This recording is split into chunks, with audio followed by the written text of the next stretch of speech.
Well, I think what's going to happen, it's really going to be interesting as we move forward. The next few years are going to be really interesting to watch the development of the law.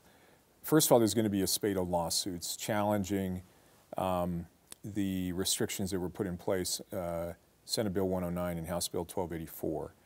And I expect that some of those will be found to be, some provisions will be found to be unconstitutional. If they are, the legislature will either modify them or leave it alone.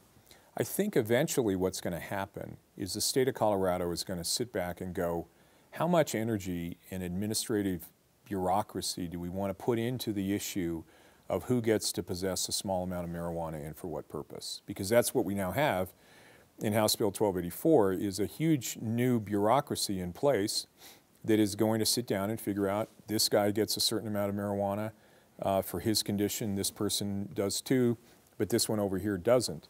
There may come a time, I don't think we're there yet, where the state goes, there's better things we can do with that bureaucracy. We should provide legalization of small amounts of marijuana. Now, I've been asked whether I support that. I don't yet. I would need to be convinced that we had a regulatory scheme and a taxation scheme in place where we could control the distribution of marijuana, keep it away from kids, keep it away from schools, and that we could tax it effectively. But that may develop.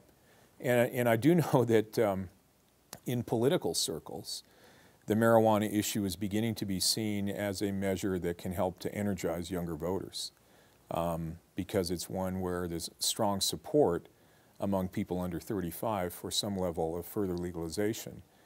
So I know that people that think about those things are beginning to think, well, maybe we should get out in front of the issue.